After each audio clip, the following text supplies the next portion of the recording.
So good morning, everyone. This is Dr. Barbara, and today I would like to talk about the conscious mind versus the unconscious mind.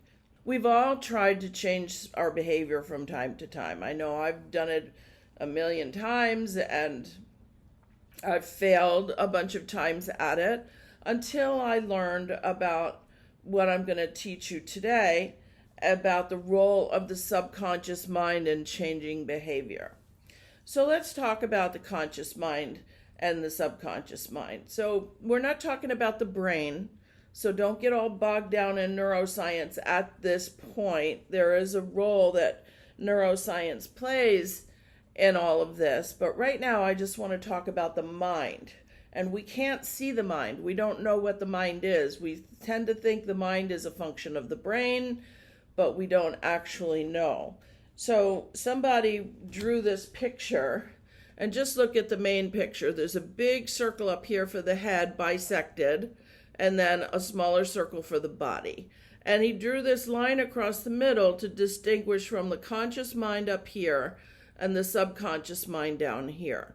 So we've got two parts to our mind, probably more, but for this purpose, we're just going with two. So the conscious mind is the thinking mind. It's what you use every day. It's your intellect. It's what you educate. This part of the mind makes choices. It can accept or reject. It can originate thought. So it's all of where our five senses are connected, right? So it connects us to the outside world, and with our hearing, sight, smell, taste, touch, it connects us to our world and other people, and that's what it does. Now, there's another part, that second part, the subconscious mind, and the subconscious mind is very different from the conscious mind. It's the emotional mind. Now, it cannot make choices. All it can do is accept what the conscious mind is telling it. And it cannot tell a positive from a negative. So you can't say don't something, because all it hears is the something, because it thinks in images, right? So you can't see an image of not something, no debt. When you say no debt, the subconscious mind takes off the no, and all it hears is debt, because it thinks in images, right? We can make an image of debt, piles of bills and stuff like that. Whatever debt is for you, wherever you are with that. So it cannot reject anything. Everything that the conscious mind feeds it, it takes in. It must accept it. And it cannot tell the difference between a real and an imagined event. So that your dreams, while you're having them, are just as real to your subconscious mind as if that dream were actually happening. So if you're getting into a car accident in your dream, it's no different to your subconscious mind than if you actually were in a car accident. It feels it. And this is an important one, because a lot of people say, oh, I'm just joking. Well, your subconscious mind can't take a joke. So when you jokingly say to yourself, oh, I'm an idiot, oh, that's my big one, I'm an idiot, and somebody says, don't say that, and you say, oh, I'm just joking. Your subconscious mind doesn't know that. It has no sense of humor. It's very literal. So when you know that, this is how you can work with it. So we have been taught from the time we were little. When we were little, all we had was this bottom part, right? When you're first born, you don't have this top part, because a lot of your brain isn't even developed yet. You don't develop parts of your brain until you're older. So when you're a baby, you're just taking stuff in, pure, unfiltered, unbuffered. It's just coming in. So whatever is put into your mind at that point, it's going straight into your subconscious. And at that point, you're developing thought patterns or paradigms. And paradigms are nothing but a bunch of habits that we've picked up over our lifetime that have gotten deeply embedded in the subconscious mind.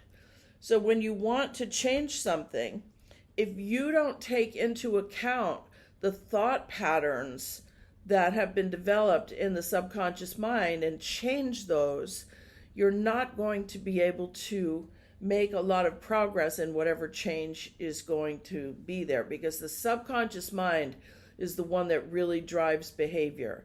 It's the emotional mind.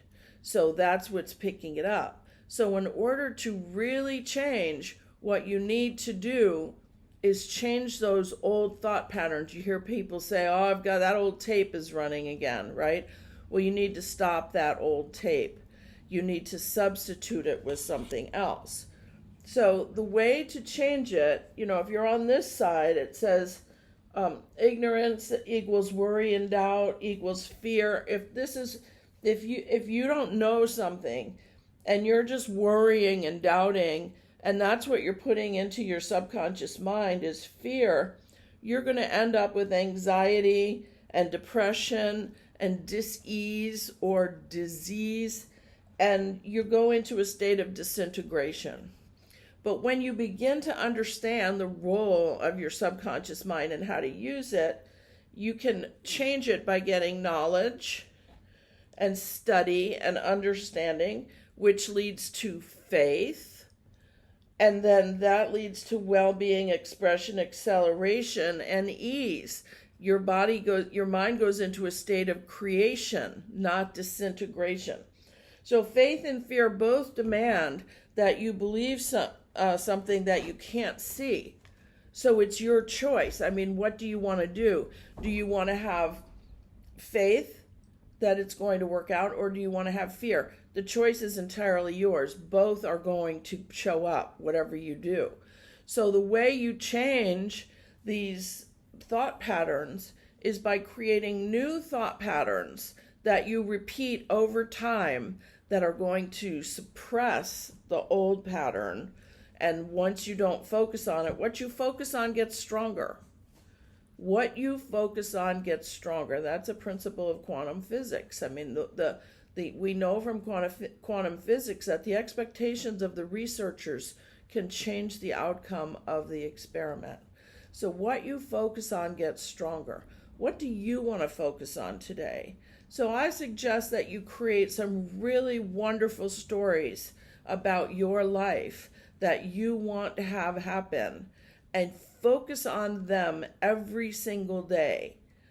Read them several times a day, day after day after day, and eventually your new thought pattern will override your old thought pattern, and you'll be creating a new paradigm. So that's the quickest way to change, is by changing that thought paradigm, because then you have the power of your subconscious mind, which is unlimited. You are an unlimited being. The only limits are those that your mind puts on you.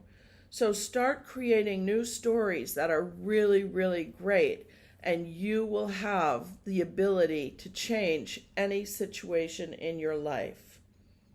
So thanks for being with me today. I just love how sharing my learned information with you, and I use it in my life, and I never pass on anything that I don't do myself. So thanks for being here. Take care. Bye.